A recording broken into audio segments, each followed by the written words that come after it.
Assalamualaikum warahmatullahi wabarakatuh. Selamat datang kembali di channel Hikmah Misteri. Dan tentunya masih bersama saya Mas Nara. Apa kabar kalian semua? Semoga selalu baik-baik saja, sehat badannya, dilimpahkan rezekinya, dan dihindarkan dari segala mara bahaya. Amin. Di kesempatan kali ini saya akan menceritakan sebuah cerita drama rumah tangga lagi dengan judul Istri Logoku yang tak pernah ku sentuh tiba-tiba hamil.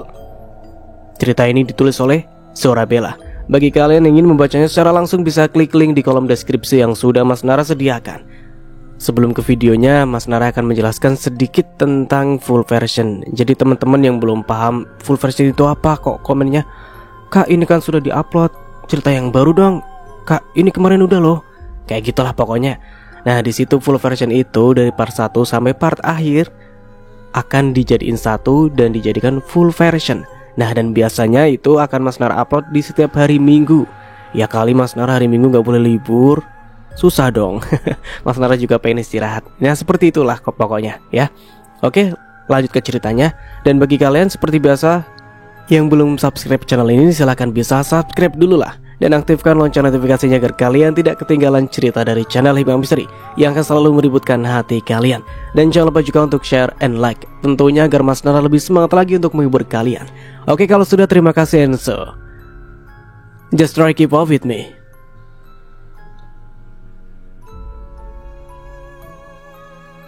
Aduh, sakit, tolong, sakit, aduh. Aku terbangun dari pembaringan begitu mendengar suara rintihan dari kamar sebelah, kamar Yasmin, istriku. "Ibu, tolong, sakit sekali." Rintihan itu kembali terdengar, membuatku tidak tega mengabaikannya begitu saja. Aku keluar kamar lalu mengetuk pintu kamar tempat Yasmin berada. "Tok, tok, tok. Kamu kenapa? Tolong buka pintu," seruku dari depan pintu. "Tolong," rintihnya lagi. Sepertinya dia sangat kesakitan. "Buka pintunya," seruku lagi. Tapi pintu tak kunjung terbuka. Dia terus saja merintih dan mengeluh kesakitan tanpa mau membuka pintu. Aku coba mendorong pintu, dan ternyata tidak dikunci. Aku masuk dan mendapatinya tengah tertidur sambil mendekap perutnya. "Kak, kamu kenapa?" tanyaku ragu. Karena untuk pertama kali inilah aku bertanya seperti ini padanya. Untuk pertama kali pula aku masuk ke kamarnya dan sedekat ini dengannya. 2 tahun menikah dengannya, tak sekalipun aku pernah menyentuhnya sebagaimana layaknya suami istri. Jangankan menyentuhnya, berbicara dengannya pun sangat jarang. Orang yang mengurusku sehari-hari bukan dia, tetapi Bimarni, wanita setengah baya yang sudah bekerja di rumahku ini sejak aku masih kecil. Jika Bimarni sedang tidak ada serta orang tuaku juga tidak di rumah, maka aku akan mengurus diriku sendiri. Perutku sakit, lirihnya dengan rintihan. "Sebaiknya kita ke rumah sakit saja," ujarku karena tidak tahu harus bagaimana. Ditambah lagi sudah beberapa bulan ini kami hanya tinggal berdua di rumah ini. Ayah, ibu beserta Bimarni pulang kampung untuk mengurus sawah dan kebun yang ada di sana. Dia berusaha untuk bangkit. Dia terlihat begitu kepayahan. "Mari, aku bantu," tawarku sambil memegang lengannya dengan ragu. Saat dia sudah bangkit, aku terkejut karena ada darah di tempat tidurnya. "Darah? Kenapa ada darah?" tanyaku panik. Dia tidak menjawab. Dia hanya menggerang kesakitan sambil memegangi perutnya yang aku lihat mengusung. "Apa yang terjadi ya?" gumamku lirih. "Apa dia menderita tumor ganas sehingga jadi seperti ini?" gumamku dengan rasa panik yang semakin tak terkendali. Ayo, kita ke rumah sakit." Aku memapa tubuhnya dan membawanya masuk ke mobil milikku. Dan dengan kecepatan penuh aku melarikannya ke rumah sakit terdekat. "Tolong, dia berdarah," seruku begitu tiba di UGD sambil memapanya. "Dia kenapa?" tanya perawat. Aku diam karena memang tidak tahu dia kenapa. Yang aku tahu dia berdarah dan sakit. "Dia sakit," ujarku akhirnya. Perawat kemudian membawa istriku ke sebuah ruangan, mungkin untuk memeriksanya. Aku menunggu di luar dengan gelisah. Hanya beberapa menit perawat keluar lagi dan memanggilku. "Dengan Bapak siapa?" tanyanya. "Pak Irawan," jawabku. "Pak?"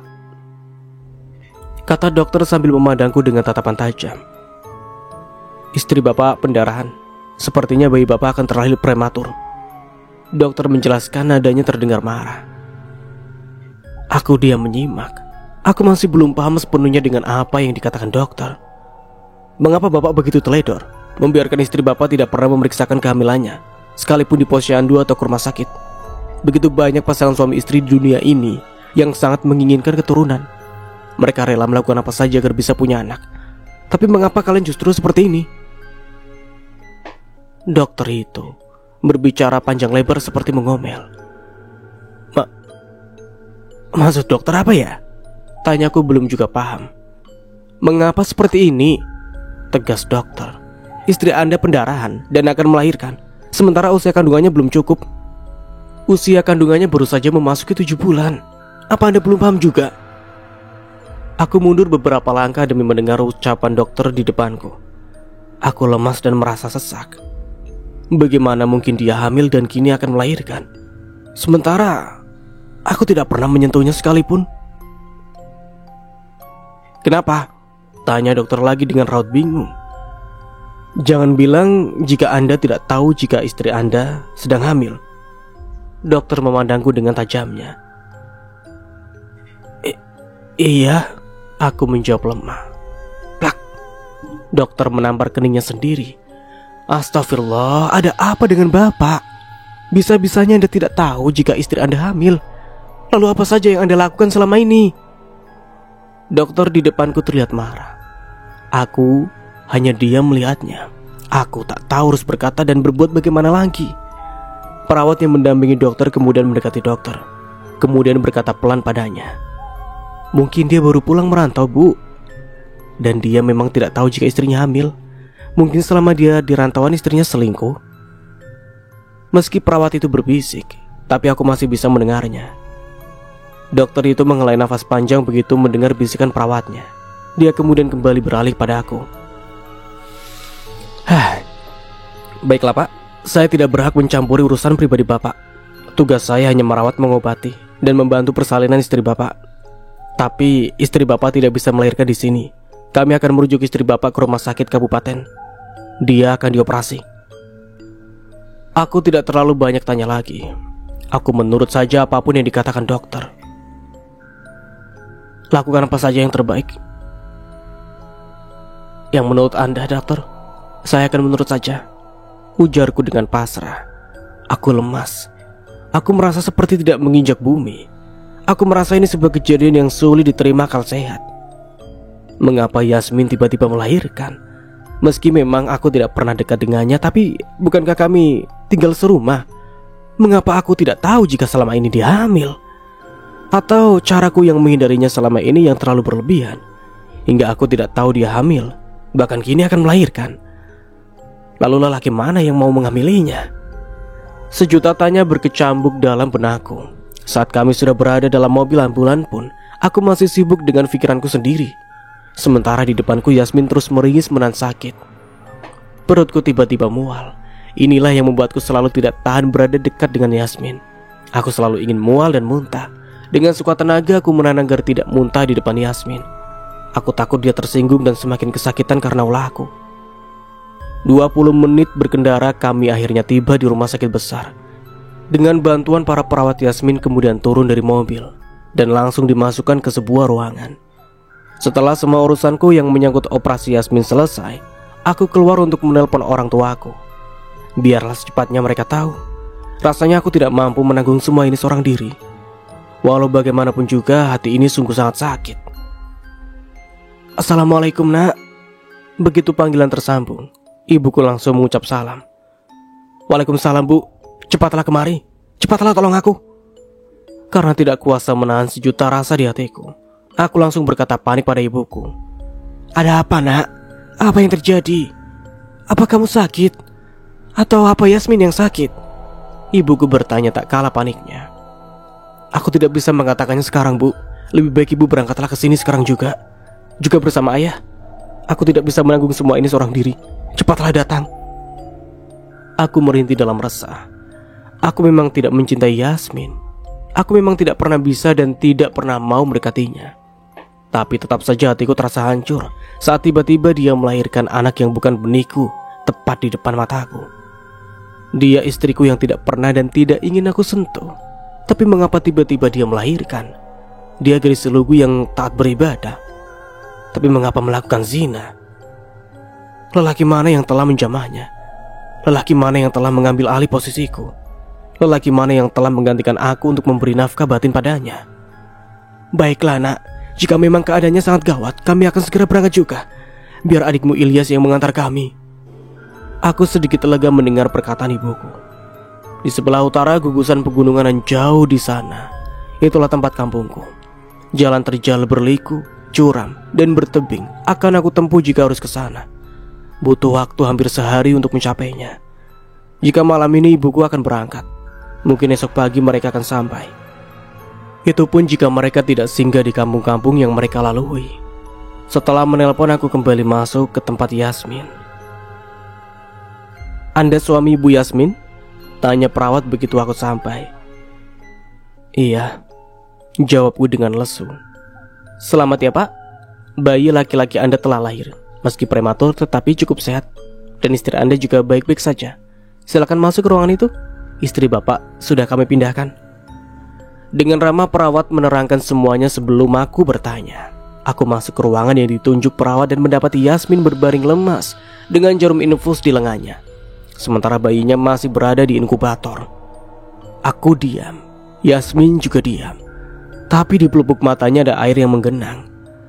Tak bisa aku bohongi diriku sendiri jika sebenarnya ada rasa kasihan terhadapnya.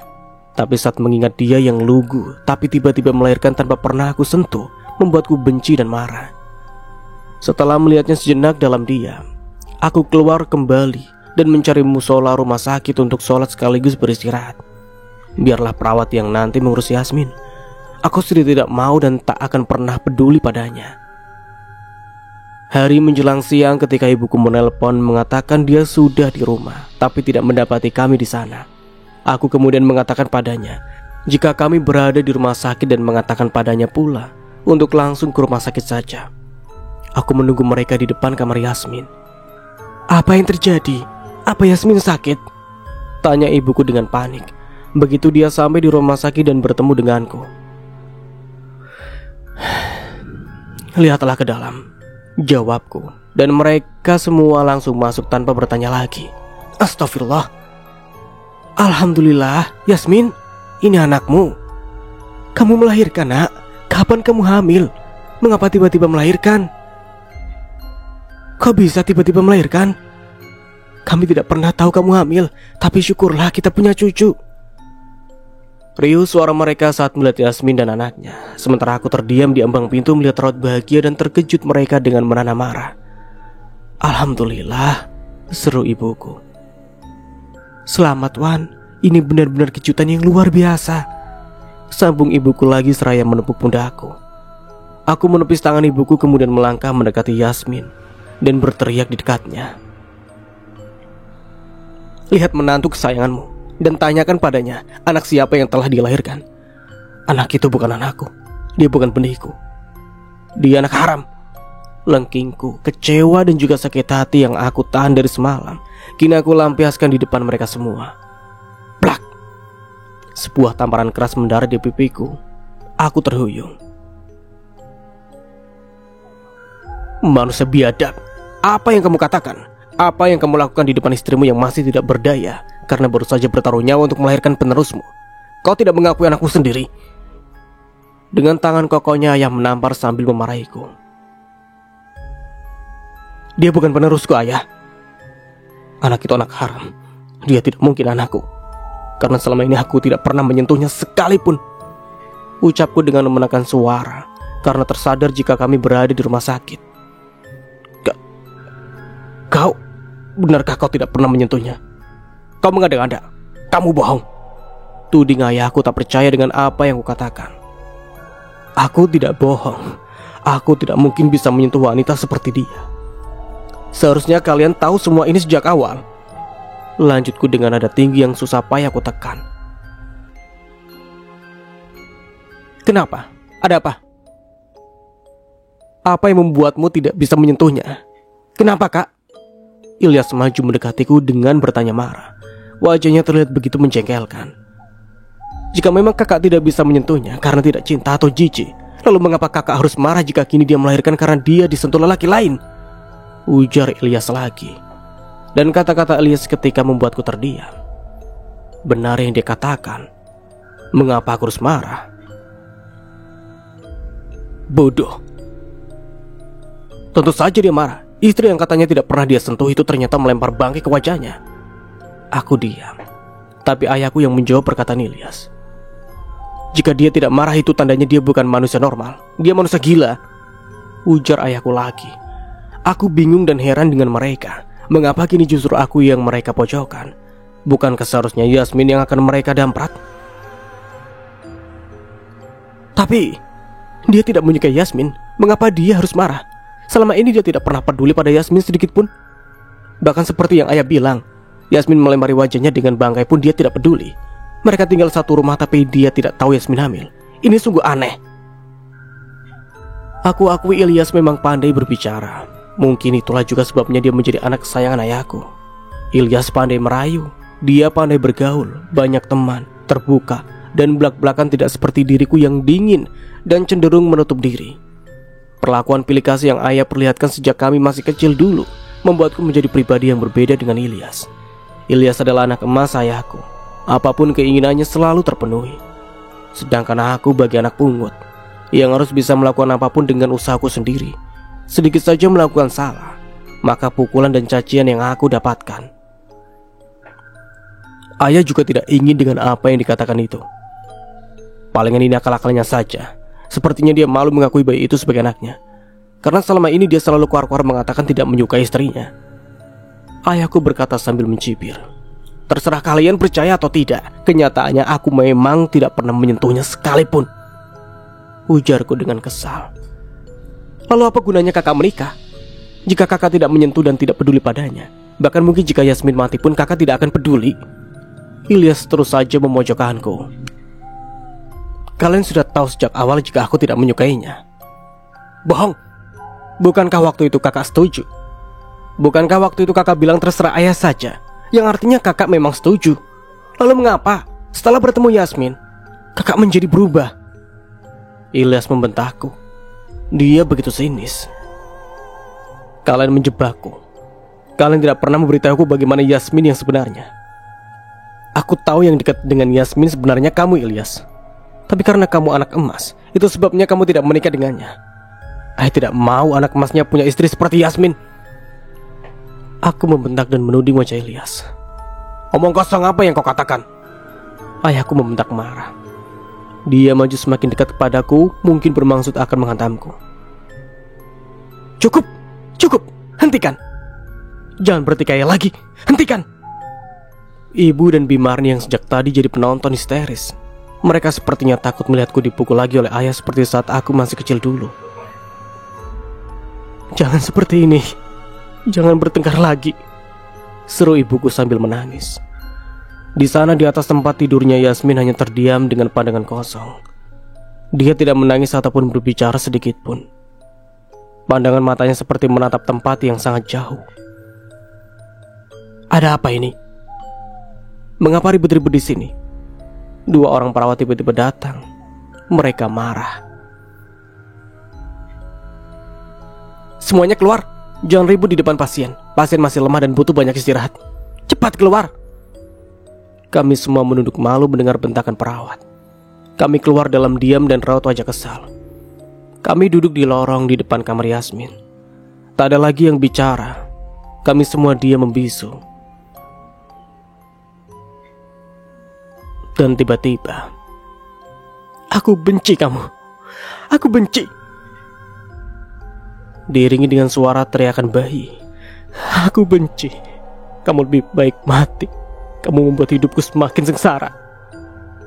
Teriakan Yasmin yang berbaur jeritan bayi yang sangat keras mengagetkan kami. Sontak kami semua masuk kembali ke kamar Yasmin melihat apa yang terjadi. Yasmin, hentikan. Jangan. Astagfirullah. Kami semua berteriak begitu melihat apa yang dilakukan Yasmin. Istriku itu memukuli bayinya sendiri dengan bantal. Dia mengeluarkan bayinya dari inkubator. menaruhnya di tempat tidur dan memukulinya. "Cucuku, Yasmin!" Ibuku berlari merebut bayi lemah yang tengah dipukul Yasmin. Sementara Ilyas berlari pula dan membawa Yasmin dalam pelukannya. Semua itu terjadi begitu cepat.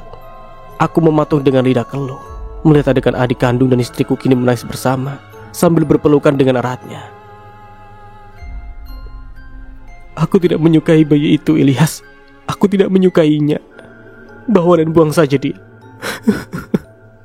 Yasmin menangis terseduh dalam dekapan Ilyas. "Tenang, Yas. Tenang. Kendalikan dirimu. Bayi malang itu tidak bersalah. Tenanglah. Tak akan lagi aku biarkan siapapun menyakiti dan menghinamu. Aku di sini dan akan melindungimu." Ilyas menenangkan Yasmin sambil membelai kerudungnya. Sakit. Itu yang kini aku rasakan saat melihat kedekatan mereka. Mengapa? Mengapa hatiku harus merasa sakit? Bukankah aku tidak menyukai dan tidak peduli padanya? Apa yang terjadi denganku? Mengapa hatiku terasa ditikam begitu melihat dia berada dalam dekapan Ilyas? Mengapa aku merasa terabaikan begitu melihat dia menerima perhatian Ilyas?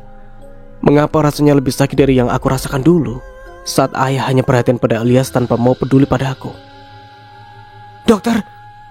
Ibuku menjerit memanggil dokter, karena bayi yang kini sudah ada dalam gendongannya diam tak bergerak dan tak menangis lagi. Apa bayi itu meninggal? Aku ikut jengah. Rasa berdosa menjalari hatiku karena telah mencaci bayi malang yang tak tahu apa-apa itu. Dadaku sesak karena sesal. "Dokter!" Ibuku kembali menjerit. Dia kemudian berlari keluar melewatiku untuk membawa bayi malang itu ke ruangan dokter. Bimarni juga ikut berlari menyusul ibuku. Sementara aku hanya mematung, tak tahu harus berbuat apa. "Ilyas!" Ayahku yang sejak tadi juga dia mematung tiba-tiba berteriak. "Apa yang kamu lakukan?" serunya lagi. Ilyas yang diteriaki berbalik. Dengan cepat dia melepaskan Yasmin dari pelukannya. Dia memandang aku dan ayahku bergantian. Sepertinya dia baru sadar dengan apa yang dia lakukan. Dia terlihat cemas. "Ayah, aku hanya menenangkan Yasmin," urainya dengan pias. "Kurang ajar. Rupanya kamulah ayah dari bayi itu." Ayah berjalan cepat mendekati Ilyas yang masih saja memegangi lengan Yasmin. "Kemari!" seru ayahku. Dia menarik paksa tubuh Ilyas dan pek. Kepalan tangan ayahku menghantam wajah Ilyas. Ilyas yang tidak siap terhuyung dan jatuh persis di bawahku. Aku bantu Ilyas bangun dan berbisik tajam di telinganya. "Benarkah bayi itu milikmu?" Aku mengangkat tubuhnya lebih dekat lagi padaku. "Jika suka padanya, kenapa tidak meminta baik-baik saja? Mengapa harus dengan cara kotor seperti ini?" geramku. Ilyas melotot. Dia menepis tanganku berusaha menjauh dariku. Sambil mengusap tetesan darah yang merembes dari sudut bibirnya, dia memandangku semakin bengis. "Katakan dengan jujur, apa bayi itu memang benihmu?" tanya ayahku lagi dengan lantang pada Ilyas. "Tidak, aku tidak serendah itu. Bayi itu bukan milikku," tolak Ilyas dengan tak kalah lantangnya. "Jangan mengelak lagi. Jika bukan kamu, lalu siapa? Dan jika bukan kamu, lalu kenapa mendekap Yasmin?" Ayahku berang. Tak ada lagi rasa sungkan. Kami bertikai di rumah sakit, seolah rumah sakit ini rumah kami sendiri. "Aku tidak melakukannya," tolak Ilyas dengan kekehnya. Mungkin karena tidak puas dengan jawaban Ilyas, ayahku berbalik pada Yasmin yang terlihat masih terguncang. "Hei, kamu, perempuan pembawa sial. Apa yang sudah kamu lakukan pada anakku? Guna-guna apa yang telah kamu berikan pada anakku hingga dia menjadi begini?" Ayahku menanya Yasmin dengan sinis. "Tidak," jawab Yasmin. Dia menggeleng dan terlihat sangat takut.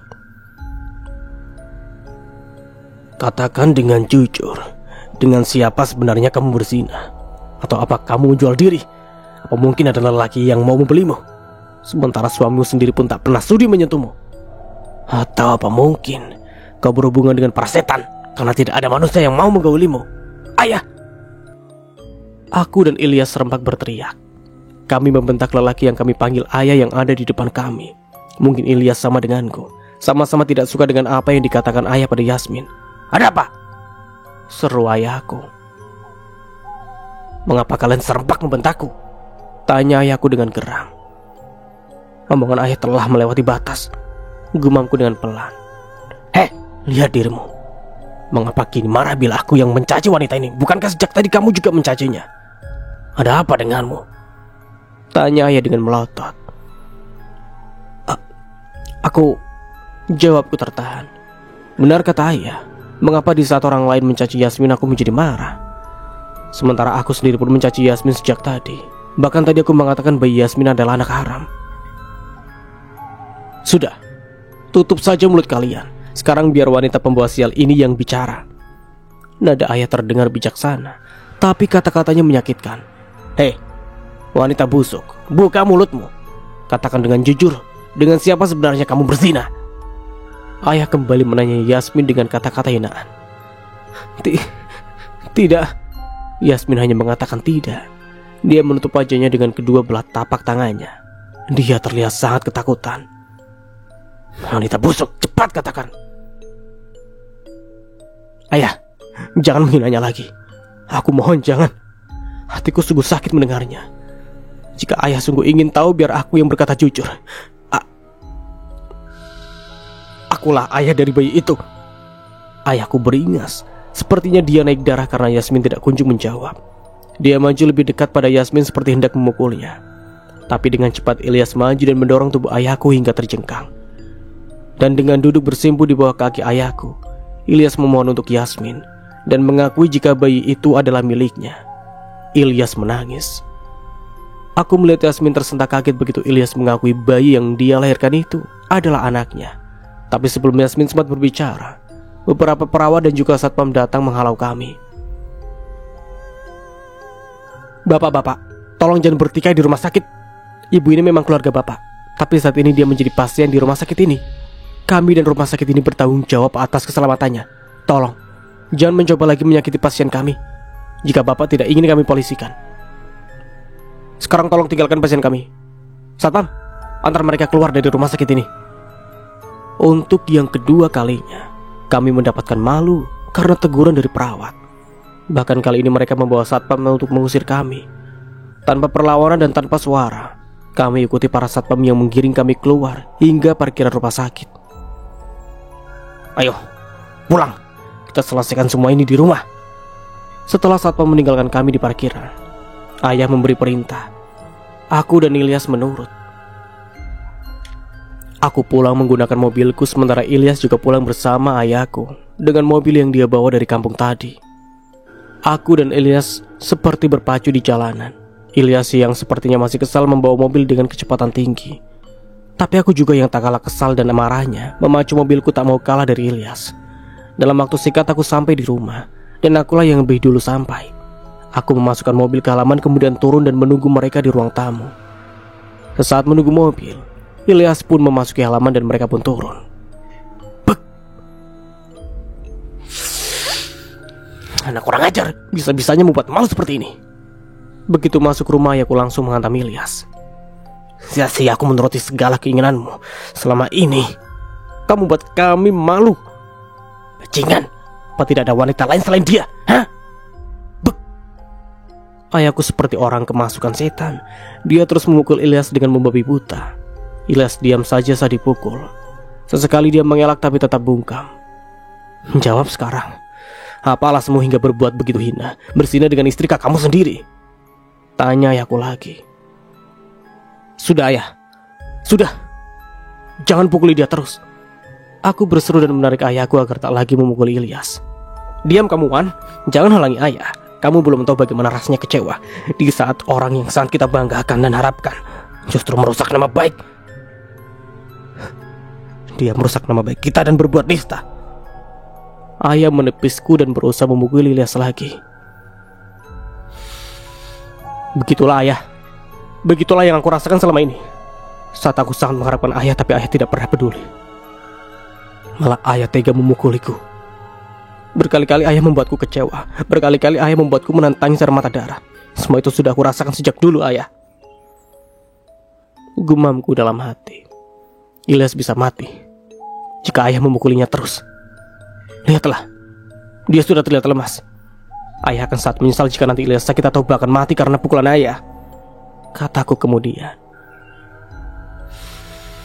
Biarkan saja dia sakit, biarkan dia mati sekalian. Ia telah membuatku malu dan sangat kecewa, ayahku berteriak. Tapi ayunan tangannya terhenti dari memukul Ilyas. Ayah, kau tidak akan pernah tega untuk menyakiti Ilyas terlalu lama, karena dia anak emasmu. Tidak seperti diriku yang selalu kau perlakukan semena-mena seperti anak pungut. Aku bergumam lirih, lalu keluar dari rumah. Aku yakin esok atau lusa ayahku pasti memaafkan Ilyas. Jika Ilyas yang berbuat salah, dia akan dengan mudah melupakannya. Tapi bila aku yang bersalah bertahun-tahun, dia akan mengingatnya.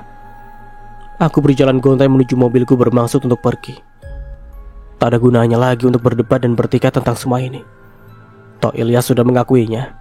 Saat aku sudah keluar halaman, samar aku dengar ayahku meneriaki Ilyas. Dengar, setelah wanita pembawa sial itu nanti sudah sehat, bawa dia pergi jauh-jauh dariku, dan jangan pernah kembali lagi. Apa benar yang dikatakan ayah? Apa benar ayah akan mengusir Ilyas? Apa benar untuk kali ini dia akan berlaku adil? Apa dia benar-benar akan menghukum Ilyas atas apa yang telah dia lakukan? Tapi entah kenapa aku masih sangsi dengan pengakuan Ilyas.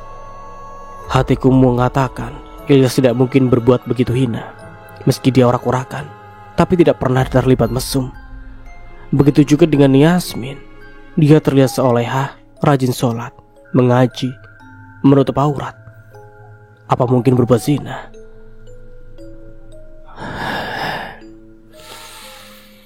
Apa yang terjadi sebenarnya?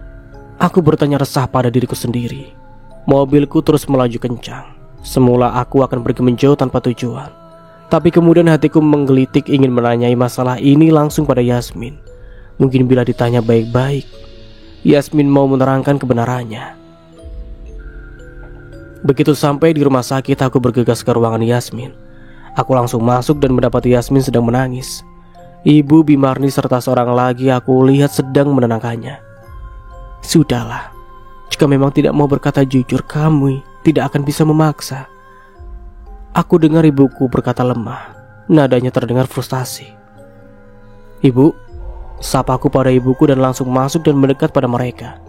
Saat aku mendekat, aku melihat Yasmin terlihat kaget saat melihat ponselnya. Sepertinya dia melihat sesuatu di sana.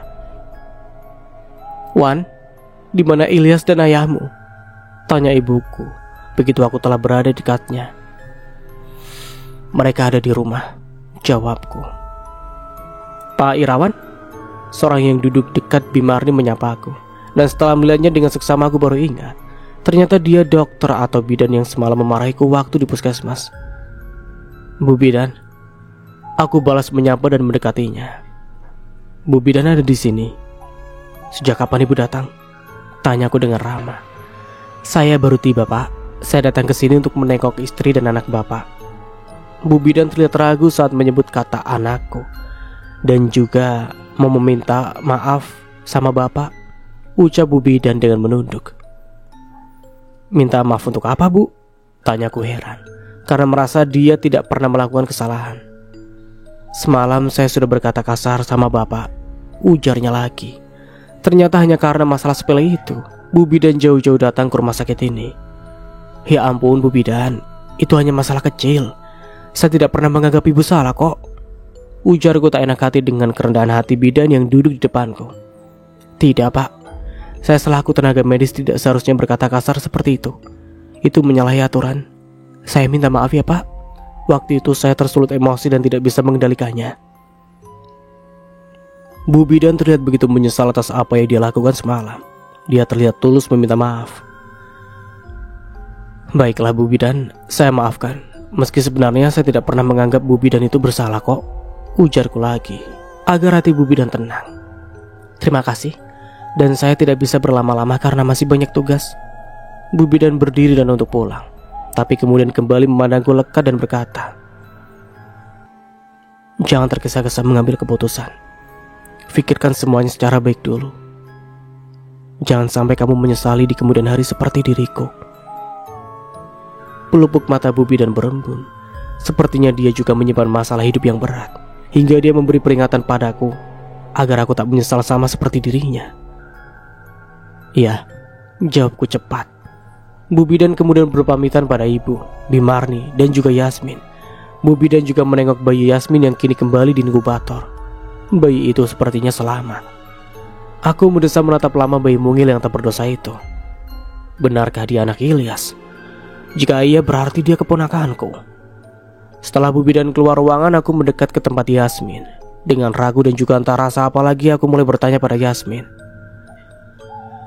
Tolong, jawab dengan jujur. Siapa sebenarnya ayah dari bayimu itu? Tanyaku dengan dingin, tanpa menatap wajahnya sedikit pun.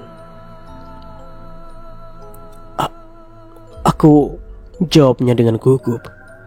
Kami sudah menanyakan dari tadi, tapi dia tetap bungkam tak mau menjawab. Ibuku berkata kesal. Jawab secepatnya, seruku sedikit keras. Rasa mual mulai menyerangku, tapi aku mencoba menahannya. Aku heran mengapa ibu, Bimarni, Ilyas, bahkan Bu Bidan tadi bisa berlama-lama dekat Yasmin. Mengapa mereka bisa tahan sementara diriku tidak? Ilyas lah ayahnya, jawabnya kemudian dengan tersendat dan bercucuran air mata. Ilyas, seru ibu dan Bimarni bersamaan. Mereka memang belum tahu karena tadi saat Ilyas mengaku mereka berada di ruang dokter. Aku datang ke sini untuk mencari kebenaran. Aku tidak yakin jika Ilyas akan berbuat serendah itu. Katakan dengan jujur, kamu melakukannya dengan siapa? Tanyaku lebih keras lagi. Ilyas tidak mungkin serendah itu. Kamu memfitnah Ilyas. Kamu memfitnah aku. Raung ibuku tidak terima dengan pernyataan Yasmin. Tapi memang dia yang melakukannya, Bu. Bukankah dia tadi sudah mengaku? Ucap Yasmin dengan terbata. Apa maksud Ilyas mengaku? Tanya ibuku dengan geram. Selama ini aku selalu memanjakanmu karena aku menyangka kamu wanita yang soleha. Tapi ternyata kamu wanita bejat. Kamu bersinah dan kini memfitnah anakku juga. Ibuku yang sejak tadi hanya diam kini meledak marah. Sejak tadi aku menahan diri untuk tidak memarahimu karena aku kasihan padamu yang masih sakit dan lemah seperti ini. Tapi sekarang aku sudah tidak sanggup lagi menahan rasa marah, malu, dan kecewa ini. Terlebih kini kamu berani melibatkan anakku. Ibuku terus meraung marah. Tadi Ilyas memang sudah mengaku. Dia mengaku jika bayi itu adalah benihnya. Aku bergumam lirih, merasa sia-sia telah kembali ke tempat ini untuk bertanya. Toh yang aku dapatkan hanya jawaban yang sama. Kamu jangan bercanda, Wan, protes ibuku. Aku sungguh-sungguh, Bu, jawabku pelan. Mengapa bisa seperti ini? Mengapa Ilyas keji ini? Mengapa? Ibuku tergugu. Apa dia memerkosamu? Atau kamu yang menjebaknya? Atau apa? Suara ibuku bergetar. Sungguh aku sangat kasihan padanya. Masalah ini benar-benar membuatnya tersiksa.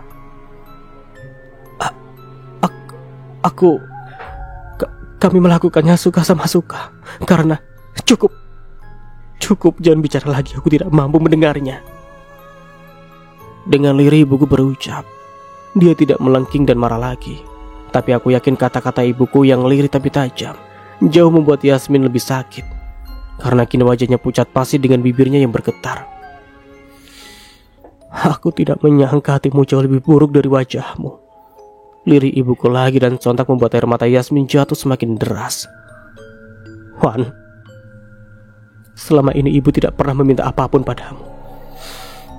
Dan hari ini ibu memohon padamu ceraikan dia sekarang juga. Tajam ucapan ibuku, setajam tatapannya yang terasa tembus ke ulu hatiku. Meski dia tidak meminta pun, aku akan tetap menceraikan Yasmin. Untuk apa juga terus mempertahankan rumah tangga yang memang tidak wajar dari awalnya ini. Aku memang akan menceraikannya, Bu, ucapku akhirnya, membuat Yasmin memejamkan mata. Terlihat jelas bila dia tersakiti dengan ucapanku. Yasmin, mulai saat ini kita bukan suami istri lagi. Aku jatuhkan talak 1 padamu. Aku menerimanya. Aku minta maaf atas semuanya. Bergetar suara Yasmin. Dia menggigit bibir bawahnya terlihat sangat getir. Aku dan Yasmin menikah 2 tahun yang lalu, tanpa cinta. Bahkan aku tidak begitu mengenalnya. Aku kenal dan melihat Yasmin hanya saat dia masih kecil dan remaja dulu. Saat dia masih SD, SMP, dan permainan dengan Ilyas. Sejak masih kecil Ilyas dan Yasmin sudah dekat. Mereka selalu bermain bersama dan kemanapun selalu bersama juga. Tapi saat Ilyas sudah sekolah menengah, Yasmin sudah tidak lagi bersamanya. Kata ibuku, Yasmin pindah ke Kalimantan. Sebenarnya aku dan Yasmin masih berkerabat. Tapi aku yang sejak dulu kaku dan dingin, tak pernah peduli dengan segala tetek bengek urusan keluarga. Menurutku itu urusan orang tua. Setauku orang tua Yasmin dan orang tuaku sangatlah dekat. Tapi sekali lagi aku katakan, aku tidak pernah mau peduli dengan urusan-urusan seperti itu. Sampai aku pun tidak tahu, ternyata mereka telah mengikrarkan janji untuk menikahkan Yasmin dengan salah satu di antara kami, aku atau Ilyas. Dan aku tahu semua itu saat kami akan menikah. Wan, karena kamu anak sulung, kamulah yang paling pantas menikah Yasmin. Yasmin sekarang yatim piatu. Ayah ibunya meninggal di Kalimantan. Besok aku dan ibumu akan berangkat ke Kalimantan untuk menjemputnya, kata ayahku malam itu. Saat baru sehari aku menginjakan kaki di kampung halamanku. Karena selama ini aku tinggal dan mengajar di sebuah sekolah menengah atas di Pulau Sumbawa, tepatnya di Kabupaten Bima. Aku yang waktu itu belum punya dan belum pernah dekat dengan seorang wanita mengajukan keberatan karena merasa belum siap. Tapi seperti biasa, ayahku akan selalu memaksa hingga aku mengatakan iya dan setuju. Aku terpaksa setuju untuk menikahi Yasmin karena aku pikir dia masih sama dengan Yasmin yang aku lihat beberapa tahun yang lalu. Tak sedikit pun mereka mengatakan padaku tentang keadaan Yasmin yang sekarang, termasuk juga Ilyas. Malah Ilyas terlihat sangat bahagia begitu aku setuju untuk menikahi Yasmin. Dan pertikaianku dengan ayah kemudian tidak bisa terelakkan lagi. Saat dia pulang membawa Yasmin yang ternyata mempunyai wajah buruk yang membuat semua orang ngeri, termasuk diriku. Kemana wajah Yasmin yang dulu putih mulus berseri itu? Apa yang telah terjadi hingga wajahnya berborok seperti itu? Kamu memang anak durhaka yang selalu membuat orang tua malu, seru ayahku saat aku menolak Yasmin waktu itu. Bukankah kemarin kamu setuju? Lalu kenapa sekarang kamu menolak lagi? Geram ayahku lagi.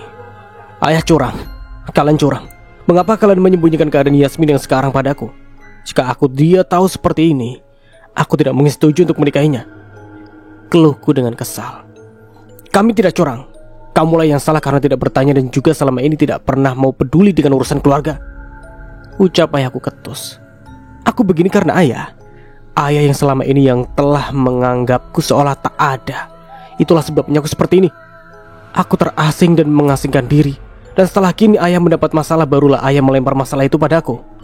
Mengapa ayah tidak menikahkan Yasmin dengan Ilyas saja? Mereka kan dekat, seruku dengan nafas memburu. Sejak kemarin Ilyas memang selalu bersama Yasmin, seperti seorang saudara yang telah lama berpisah dan kini berjumpa lagi. Ya begitulah hubungan yang aku lihat di antara Yasmin dan Ilyas. Bahkan Ilyas tidak terlihat terisi sedikit pun dengan keadaan Yasmin. Bahkan saat itu pun mereka sedang jalan bersama. Mereka tidak tahu jika kami sedang bertikai. Ilyas itu adikmu, tidak mungkin dia yang akan menikah duluan, kata ayahku dengan ketus. Jika kamu berani membuat kami malu dengan membatalkan pernikahan ini, maka kamu akan kami buang. Kamu tidak akan kami anggap akui sebagai anak lagi. Kamu harus pergi dari rumah dan kehidupan kami.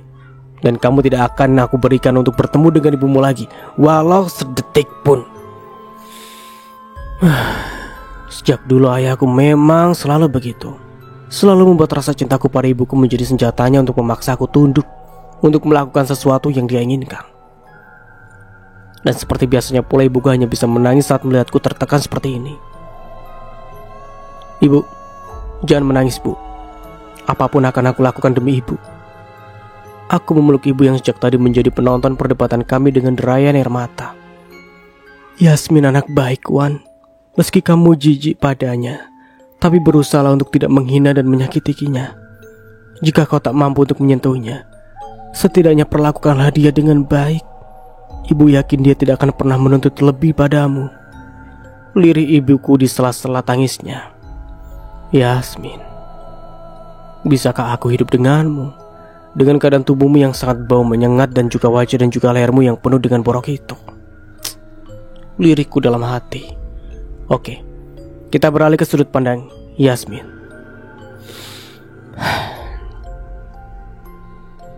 Tak ada seorang manusia pun di dunia ini yang ingin terlihat dengan takdir yang buruk. Begitu pula diriku. Aku memang terlahir dengan bentuk fisik yang sempurna. Malah di usia anak-anak sampai aku memasuki remajaku cantik dengan tubuh dan kulit yang bagus. Tapi saat aku memasuki usia balik, masalah itu mulai datang. Entah aku pun tak tahu mengapa tubuhku menjadi begitu bau dan wajahku ditumbuhi jerawat yang besar-besar. Aku lahir dan tumbuh hingga menjelang remaja di Pulau Lombok, tepatnya di Lombok Utara. Tapi saat baru akan masuk kelas 2 sekolah menengah pertama, aku dan kedua orang tuaku pun pindah ke Pulau Kalimantan. Saat kenaikan kelasku ke kelas 3, disitulah aku mulai mendapatkan haid pertamaku. Dan saat itu pula masalah mulai mendatangiku. Ini bau apa ya? Tanya teman sebangkuku. Iya, kok baunya menyengat begini sih? Keluh teman yang duduk di bangku belakangku. Mungkin aku yang bau, karena hari ini aku datang bulan. Ucapku dengan malu-malu, karena aku menyadari bau tubuhku yang berlebih. Mungkin karena keringatku. Entah kenapa sedikit saja aku beraktivitas, keringat akan banjir di ketiakku. Oh, ini haid pertamamu kah, Yasmin? Tanya mereka lagi. Iya, jawabku sambil menunduk. Mungkin itu sebabnya keringatmu bau, karena sebelumnya kamu kan tidak bau seperti ini ya, kata teman yang duduk di bangku belakangku. Iya, mungkin memang begitu, ujarku sambil berharap bau keringatku yang saat menyengat bisa hilang saat aku sudah tidak haid lagi. Masa haidku berlalu, tapi ternyata bau badanku tak kunjung juga pergi. Ditambah juga jerawat yang tumbuh semakin banyak. Entah mungkin karena salah obat atau apa, jerawatku lama-kelamaan menjadi bernanah. Rasanya perih. Segala macam cara sudah aku lakukan agar borok di wajahku sembuh. Segala obat juga sudah aku coba. Malah obat-obat yang aku gunakan sembarang itu membuatnya menjadi semakin parah. Aku kemudian menjadi bahan bulian. Mereka memberikan aku julukan gadis busuk. Sungguh sangat membuat hatiku sedih. Tapi meski begitu aku tetap sekolah, walaupun tak ada lagi seorang pun yang mau berteman denganku. Hanya lewat panggilan video dengan Ilyas yang membuat hatiku terhibur. Ilyas, tetap Ilyas yang dulu meski aku telah berubah buruk. Ilyas tetap mau berteman denganku. Hanya pada Ilyas aku tumpahkan segala keluh kesahku. Selain orang tuaku, hanya Ilyaslah yang perhatian dan mau peduli kepada aku. Kadang saat aku bercerita padanya tentang segala malu dan sakit yang aku rasa akibat hinaan orang-orang, Ilyas akan ikut menangis bersama aku. Aku dan Ilyas bukan pasangan kekasih. Kami saling menyayangi sejak dulu, sebatas kasih sayang sebagai saudara saja. Dengan susah payah, aku menamatkan SMP dan SMA aku. Aku tidak melanjut kuliah karena tidak ada biaya. Yang aku lakukan setiap harinya hanya berdiam diri di rumah sambil menenun. Derita hidupku kemudian bertambah berlipat-lipat setelah kedua orang tuaku meninggal bersamaan karena sebuah kecelakaan. Sebelum meninggal, mereka memberiku pesan. Nah, jalanilah hidupmu dengan baik. Jangan terlalu banyak mengeluh. Allah memberikanmu ujian seperti ini karena Dia tahu kamu sanggup menjalaninya. Selalu percaya dan berbaik sangka pada Allah. Yakinlah suatu saat nanti bahagia itu akan datang. Ibuku berkata lemah. Meski dengan menahan sakit, dia tetap tersenyum padaku. Nah, jika nanti Wan benar-benar mau menerimamu menjadi istrinya, jangan pernah menuntut lebih padanya ya. Anggap saja kau hanya menumpang tinggal padanya. Aku tahu kemana arah ucapan ibuku. Aku mengerti dengan keadaanku yang seperti ini tidak akan mungkin ada lelaki yang mau denganku. Iya bu, ibu tenanglah. Aku tidak akan berbuat macam-macam. Dan ibu serta ayah tidak usah khawatir. Wan pasti setuju untuk menikahiku. Ucapku dengan senyum yang aku buat dengan susah payah. Semoga saja nak, ibu dan ayahmu ini akan tenang bila kamu tinggal bersamanya. Bertahanlah untuk tetap tinggal dengannya meskipun sulit. Wan anak baik. Keadaanlah yang membuatnya kaku dan dingin seperti itu. Lirih ayahku juga. Saat malam telah mendekati dini hari, saat aku diserang kantuk yang luar biasa karena tidak tidur menunggu orang tuaku, ayahku drop dan tak bisa diselamatkan. Dia pergi dengan tenang dan tak akan pernah kembali lagi. Dan di saat fajar mulai menyingsing, ibuku pun ikut pergi menyusul ayahku. Dan disitulah aku pun menjadi yatim piatu. Seharian aku menangis tiada henti. Di sini aku tidak punya keluarga. Tapi beruntunglah semua tetanggaku orang-orang baik. Mereka mengurusi orang tuaku seperti mereka mengurusi keluarga mereka sendiri. Sampai akhirnya orang tua Ilyas datang menjemputku untuk kembali lagi ke Lombok. Sebenarnya aku merasa berat meninggalkan makam orang tuaku, tapi karena di sini aku tak punya keluarga, akhirnya ikut juga dengan mereka. Setelah tiba di Lombok, aku tidak berani keluar rumah. Aku malu karena selalu menjadi bahan gunjingan dan olok-olokan orang-orang. Aku akan keluar rumah bila ada Ilyas yang menemaniku. Ilyas akan marah pada semua orang yang menghina aku. Dan warga kampung dibuat geger begitu aku kemudian menikah dengan Wan. Mereka seolah tak percaya jika aku bisa menikah dengan mudah, karena keadaanku yang begitu buruk. Aku rasa si Wan itu buta ya. Kok bisa-bisanya dia menikahi wanita borok itu? Aku tidak menyangka ada lelaki yang mau menikahi Yasmin. Begitu kata mereka. Bahkan ada juga omongan kotor yang aku dengar langsung dari para tamu yang menghadiri pernikahan kami. Aku penasaran bagaimana Wan akan menggauli istrinya. Apa dia tahan dengan baunya? Bagaimana ya?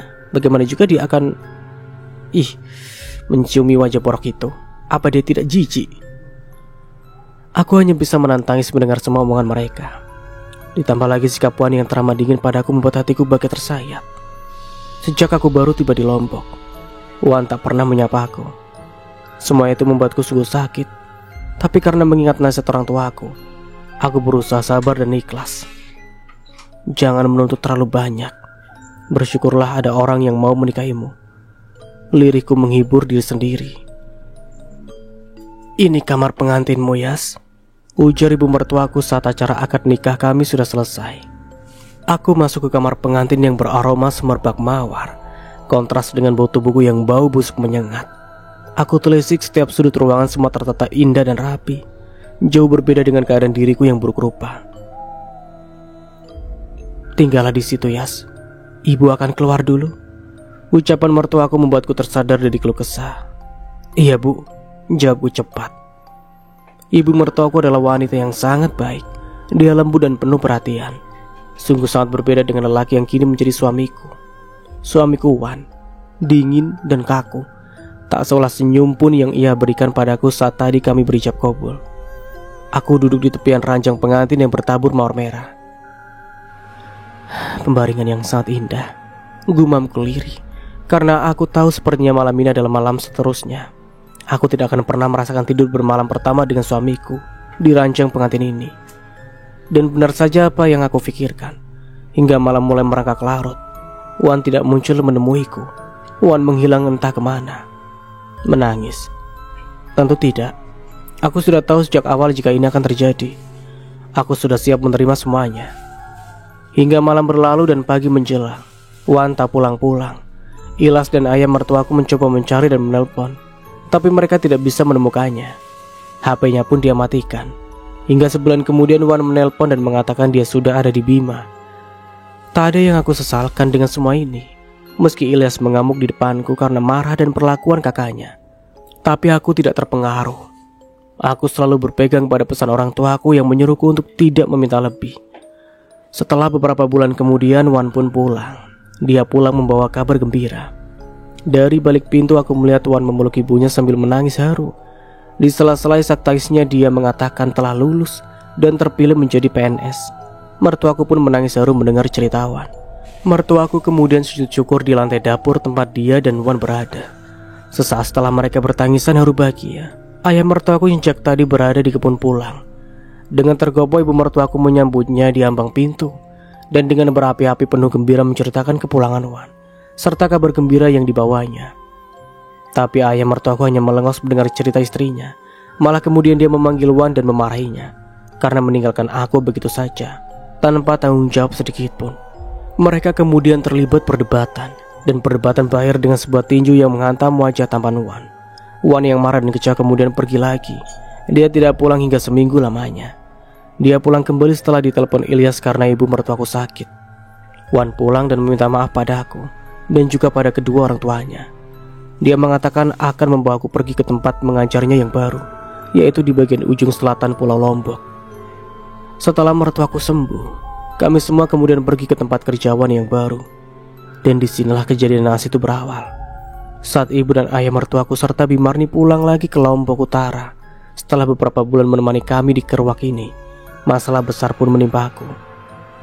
Pagi yang cerah aku berjalan seorang diri menuju pasar tradisional yang berjarak hanya 300 meter dari rumah baru kami. Hari ini adalah hari pertama aku ke pasar, karena sebelumnya mertua atau Bimarnilah yang selalu ke pasar. Ih, dia siapa ya? Kok wajahnya seram begitu? Kayaknya dia orang baru deh. Kok boroknya segitu amat ya? Apa itu wajah tidak pernah diobatin ya? Kok bisa-bisanya dibiarkan sampai segitu parahnya? Sepanjang perjalanan bisik-bisik itu terus aku dengar. Muka sakit gitu kok dibiarkan terbuka? Kenapa tidak dimaskerin saja? Suara yang lebih kencang aku dengar juga. Sudah terlalu sering aku mencoba menutup wajahku dengan masker, bahkan dengan cadar. Tapi gatal itu datang menusuk setiap kali aku menutupnya. Ih, bau keringat siapa sih menyengat banget? Bau apaan ini? Bau keringat atau apa ya? Begitu aku mulai masuk pasar dan berjalan berdesakan dengan orang-orang. Mereka mengeluhkan bauku dan ada juga yang mual ingin muntah. Karena tidak mau jadi pengganggu, aku memilih pedagang yang sepi pembeli untuk tempatku berbelanja. Itu pun mereka melayaniku dengan membuang muka dan menutup hidung. Uang yang aku sodorkan untuk membayar pun mereka ambil dengan takut-takut. Mungkin mereka takut borokku ini akan menular ke mereka melalui uang yang telah aku pegang. Setelah selesai berbelanja, aku berjalan pulang dengan langkah lesu dan hati sedih. Dan saat aku baru akan keluar dari gerbang pasar, seorang wanita cantik, ia pun menghentikan langkahku. Dek, tunggu sebentar, serunya. Iya, ada apa? Apa ada yang bisa saya bantu? Tanyaku dengan ramah. Aku terharu juga karena ada orang yang mau menyapaku. Adek tinggal di mana? Tanyanya tanpa menjawab pertanyaanku. Di sana, jawabku sambil menunjuk tempat rumahku. Begini dek, tapi maaf ya sebelumnya ya, adek jangan tersinggung ya. Pintanya terlihat sungguh-sungguh. Katakan saja, aku tidak akan marah kok, ujarku sambil menunduk. Aku merasa dia akan menghina aku juga seperti orang-orang tadi. Apakah adek sudah menikah? Tanyanya. Apa adik tidak ingin mengobati wajah adik itu? Lagi dia bertanya sebelum aku menjawab pertanyaannya yang pertama. Aku sudah menikah. Aku menjeda karena merasa diriku bodoh dan dungu bila harus bercerita pada orang asing tentang masalah pernikahanku yang tidak wajar. Aku sudah terlalu sering mengobatinya, tapi tidak sembuh juga, kataku akhirnya. Begini. Aku punya teman yang ahli dalam penyakit yang seperti kamu derita sekarang ini. Dulu wajahku jauh lebih buruk darimu, dan lihat sekarang menjadi sangat cantik setelah diobati temanku itu. Ucap wanita di depanku membuat mata dan hatiku berbinar penuh harap. Benarkah? Tanya aku penuh semangat. Untuk apa aku berbohong? Jawabnya dengan serius. Begini saja, jika kamu berminat datanglah besok pagi ke alamat ini. Aku akan menunggumu di sana. Ujarnya sambil memberikan secari kertas yang bertulis alamat yang dia maksud. Aku mengambil kertas dengan ragu, tapi wanita cantik yang memperkenalkan dirinya bernama Ningsi itu terus menyodorkan soal memaksa. Sampai bertemu besok, serunya sambil melangkah pergi. Aku diam tak menjawab, masih ragu antara pergi dan tidak. Sepanjang perjalanan, bahkan saat aku sudah tiba di rumah pun, aku masih terus memikirkan alamat dan wanita cantik tadi. Apakah aku harus pergi ya? Gumamku seorang diri. Tapi aku memang seharusnya pergi, gumamku lagi. Bukankah sudah dari dulu aku ingin sembuh? Lalu mengapa kini setelah ada orang yang katanya bisa mengobatiku, lalu aku lantas menjadi ragu? Gumamku lagi penuh keyakinan untuk pergi. Setelah keputusanku untuk pergi telah bulat, aku mulai memasak, mengolah makanan yang mentah yang tadi aku beli untuk diriku sendiri. Setelah mertuaku kembali ke Lombok Utara, Wan selalu makan di luar. Biarlah, mungkin dia jijik memakan masakanku. Tapi meski begitu, setiap dia pulang aku selalu menawarinya makan dengan takut-takut dan dia pun selalu menolak. Hari menjelang siang ketika masakanku telah matang semuanya. Saat hari sudah melewati waktu zuhur, Wan pun pulang. Seperti biasa, dia pulang dalam diam tanpa mau menyapaku sedikit pun. Tapi tak apa. Aku tidak akan pernah marah ataupun sedih lagi dengan caranya itu. Aku sudah kebal dan terbiasa. "Kakakmu makan?" tanyaku padanya dari jarak yang cukup jauh. "Tidak," jawabku singkat. Kemudian berlalu masuk ke kamarnya. Tanpa berkata lagi, aku pun masuk ke dapur dan makan sendiri dengan lahapnya. Setelah makan, aku ke belakang untuk meneruskan tenunanku. Aku memang tetap menenun, untuk membuang jenuh yang sepanjang harinya hanya sendiri tanpa ada teman bicara. Hari merangkak pergi berganti malam yang aku rasa begitu panjang. Tidak seperti malam-malam sebelumnya. Sepanjang malam aku gelisah memikirkan tentang kepergianku esok paginya. Malam sudah hampir mendekati dini hari ketika kemudian aku terlelap dan terbangun lagi karena kokokan ayam dan suara azan yang menggema. Aku bangun untuk sholat dan setelahnya membuat sarapan untuk diriku sendiri. Sarapan pun Wan tidak mau. Sepertinya dia sarapan di luar sana. Sebelum Wan berangkat mengajar, aku sedikit mendekatinya untuk meminta izin pergi. "Pagi ini aku ingin pergi ke suatu tempat. Apakah kakak mengizinkan?" tanya aku. Aku memang selalu meminta izin dulu bila hendak pergi kemanapun. Meski dia tidak pernah peduli, tapi dia tetap suamiku juga. Meski menurut ajaran agama kami dia salah, karena tidak pernah memberi nafkah batin padaku. Tapi tak apa, aku tidak menuntut. Aku tidak keberatan dan aku ikhlas menerima semuanya. Meski tidak dianggap istri, setidaknya aku masih bisa menumpang tinggal dan menumpang makan. Selama ini Wan selalu memberikanku uang dengan cara menaruhnya di meja dapur. Benar kata ayahku, Wan sebenarnya orang yang baik. "Ya, pergilah," jawabnya. Kemudian dia pergi untuk mengajar. Setelah semua urusan rumah selesai, aku bersiap dan bergegas untuk pergi ke alamat yang diberikan wanita cantik kemarin. Aku keluar rumah dan mencari ojek. "Pak, bisa anterin aku ke alamat ini enggak?" tanyaku pada seorang ojek yang tengah mangkal sendirian di pangkalan ojek tak jauh dari rumahku itu. Sang ojek terlihat masam. Dia tidak menjawab dan terlihat ragu. "Saya akan membayar mahal, Pak," kataku lagi sambil menyodorkan beberapa lembar uang merah. Sejenak sang ojek terlihat merenung, entah apa yang dia pikirkan. "Coba lihat alamatnya," kata sang ojek pada aku. Aku memberikannya dan mundur beberapa langkah agar Pak Ojek tidak terganggu dengan bau dan rupaku. "Apakah kamu ke alamat ini untuk berobat?" tanyanya sang ojek. "Iya," jawabku cepat. "Oh, kamu memilih tempat yang cocok untuk berobat. Pengobatan di sini memang sudah sangat terkenal. Sudah begitu banyak orang-orang yang sembuh. Sudah begitu banyak orang-orang yang mengakui kehebatan pengobatan di tempat ini." Jelasnya panjang lebar, membuat hatiku lega. Kini tak ada lagi keraguan di hatiku untuk pergi ke pengobatan itu. Harapanku untuk sembuh kini telah nyata di depan mata. "Jadi, Bapak juga tahu pengobatan ini?" tanyaku dengan binar harapan. "Tentu saja, pengobatan ini telah terkenal ke semua tempat, baik di kota ataupun pelosok," jawab sang ojek terlihat sungguh-sungguh.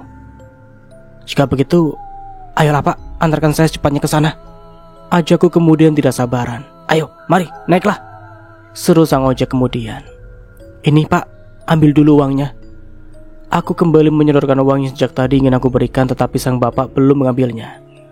"Jangan terlalu banyak, segini aja cukup," katanya kemudian sambil mengambil uang merah di tanganku yang hanya selembar saja.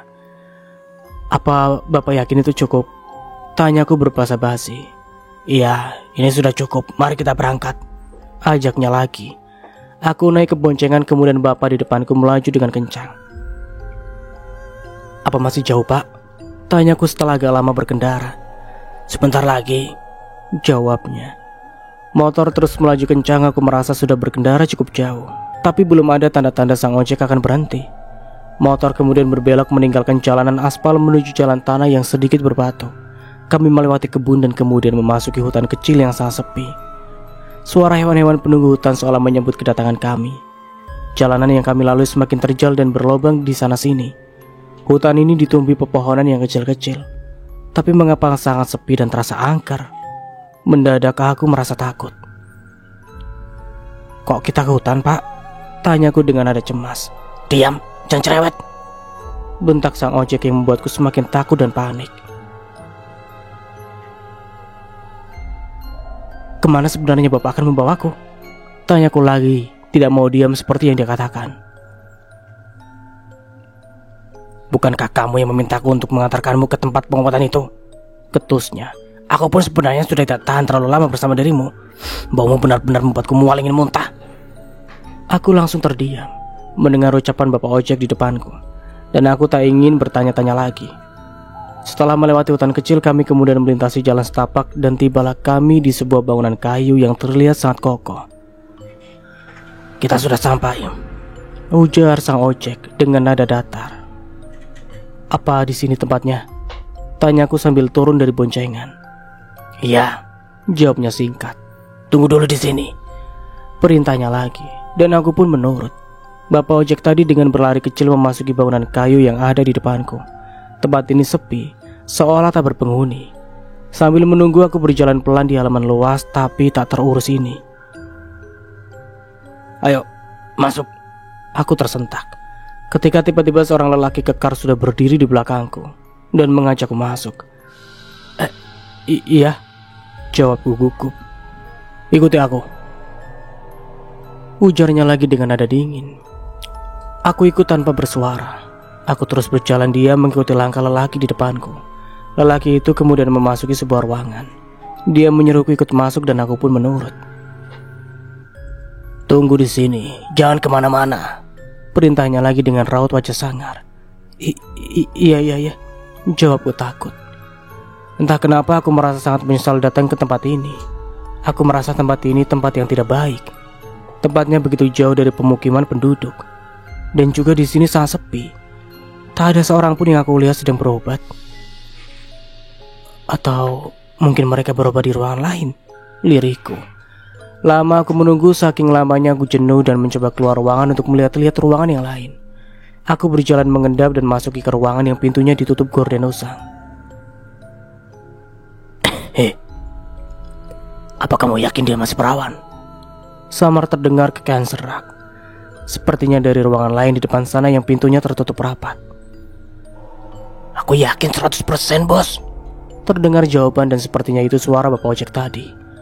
Dengan langkah makin pelan tanpa suara aku mendekati ruangan tempat sumber suara.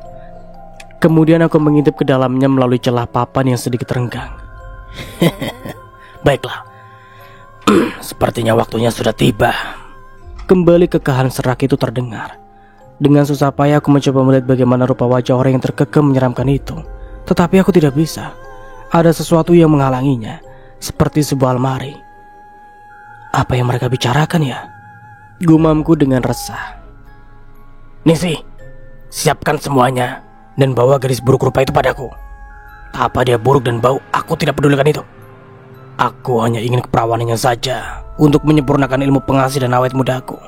Setelah ini aku akan bugar kembali, dan mereka tak akan ada lagi yang bisa membantah keinginanku. Tawa yang kini terdengar menjijikan itu menggelegar. Aku yakin kini sudah mengerti jika yang dimaksud orang itu adalah diriku. Diriku pun menjadi gemetar dan ketakutan. Tanpa membuang waktu aku bergegas menarik diri dan berlari keluar ruangan. Aku berlari cepat menunggu ruangan pertama tempatku tadi guna mencari jalan keluar. Sambil terus berlari tak hentinya aku berdoa. Ya Allah, selamatkanlah hambamu yang hina dan lemah ini. Lirikku tiada henti. Rasa takut menjalari sekujur tubuhku. Aku berlari dengan tubuh gemetar, ketakutan, dan nafas sesak menahan sesal.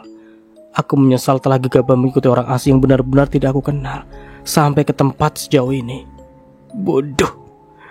Sepertinya hidupku akan tamat di sini. Lirikku frustasi. Dia kabur, wanita itu kabur. Kejar dia. Jangan biarkan dia lolos. Terdengar teriakan membahana. Sepertinya mereka telah tahu jika aku berusaha kabur. Aku mempercepat langkahku.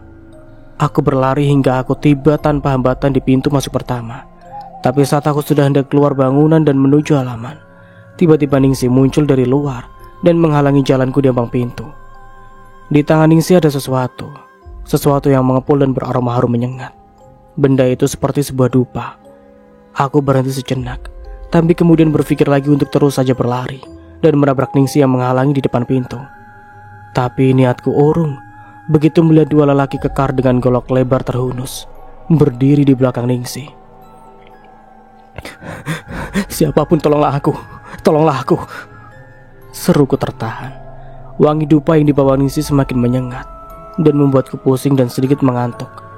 Angin yang berembus dari halaman masuk ke tempatku membawa asap dupa semakin pekat mengenai indera penciumanku. "Apa ini? Mengapa aku jadi pusing?" liriku dengan kesadaran yang semakin menurun. Dalam kesadaran yang semakin melemah, aku melihat Ningsih dan lelaki yang bersamanya makin mendekat ke arahku.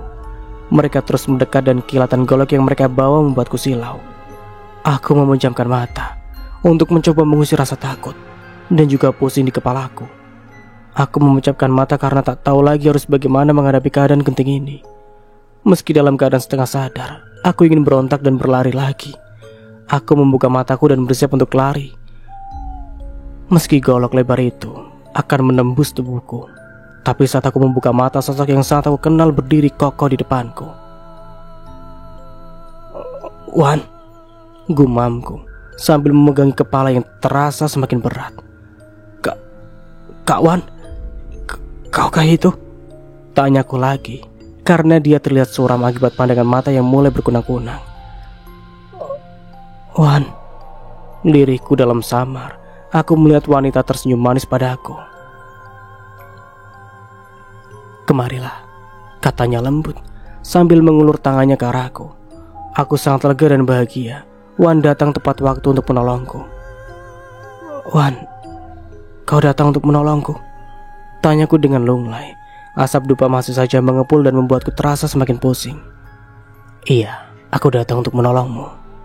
Kemarilah," ucap Wan dengan lembut. Kau tidak jijik lagi padaku, Wan?"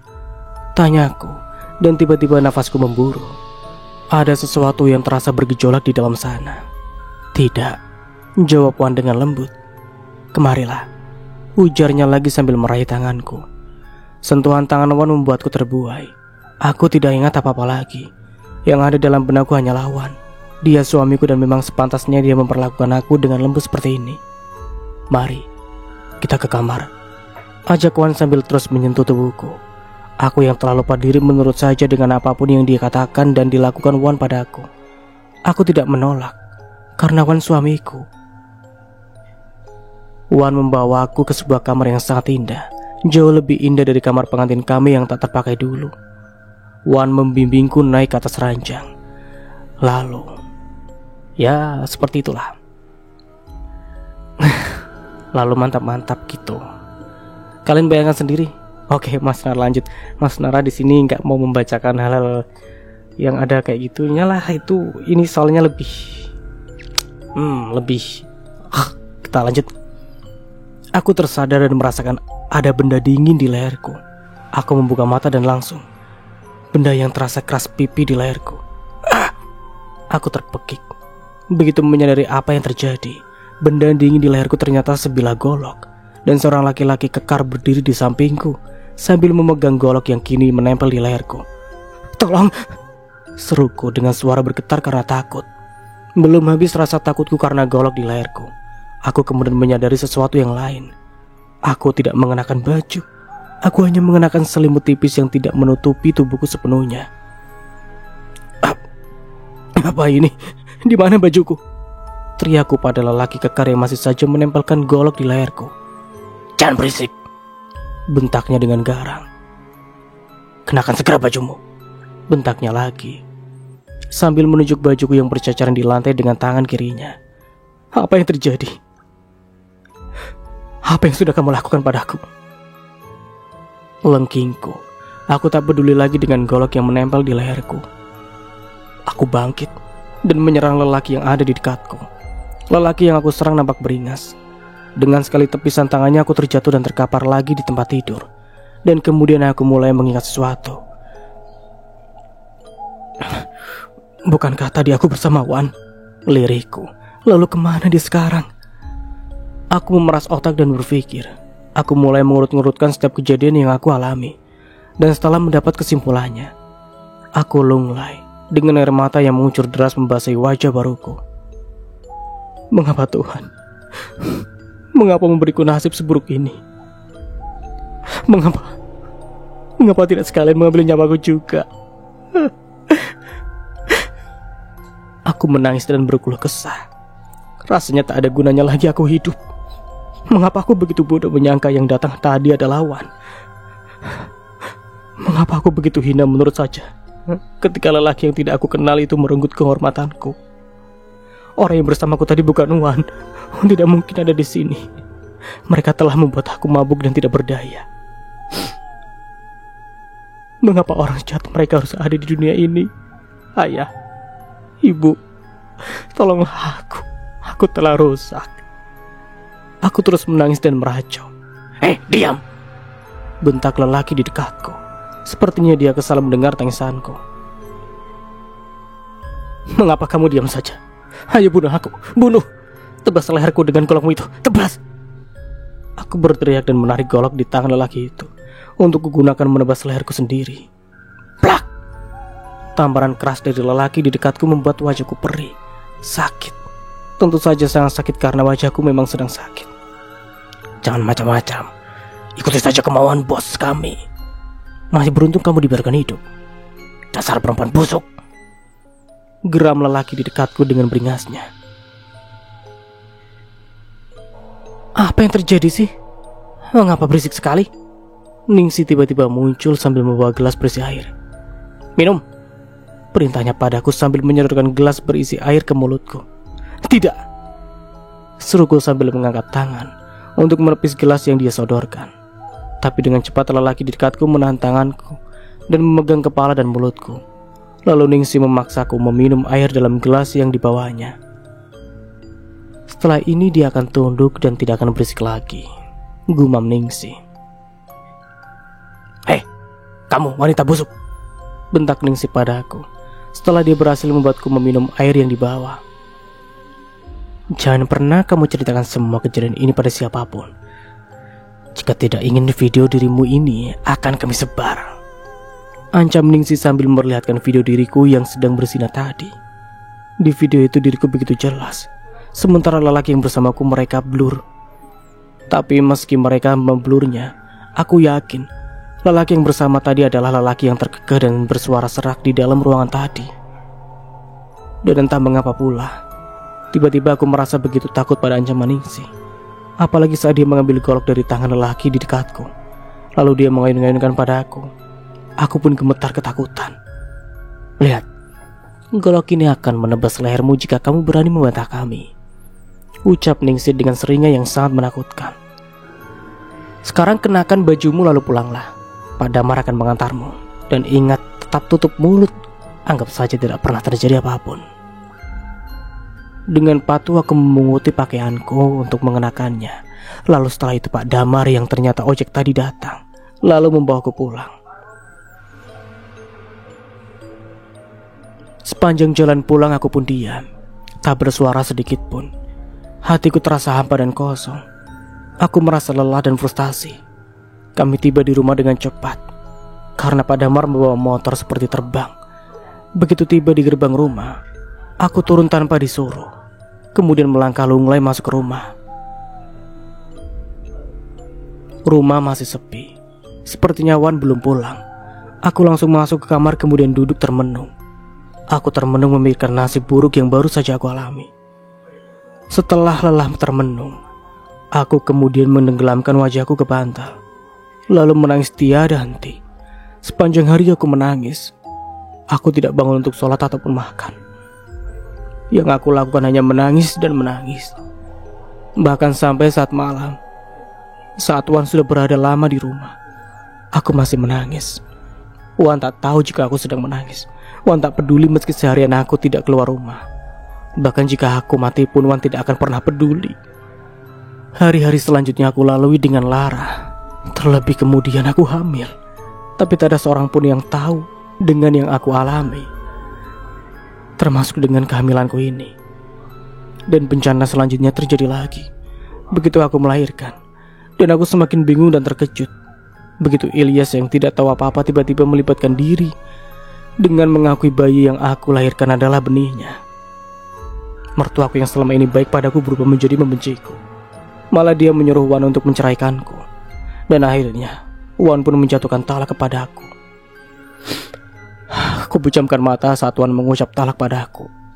Rasanya begitu sakit. Ayah, Ibu, aku tidak bisa mewujudkan keinginan terakhirmu untukku selalu menjadi istri Wan. Ada badai besar yang menerpa aku hingga aku terhempas dari sisinya. Maafkan aku, Ayah, Ibu. Dan sampai di sini dulu ceritanya. Nantikan kelanjutan ceritanya di part berikutnya. Dari saya mohon maaf bila ada salah kata atau dalam penyampaian cerita. Akhir kata, wassalamualaikum warahmatullahi wabarakatuh. Sampai jumpa di video berikutnya and bye-bye.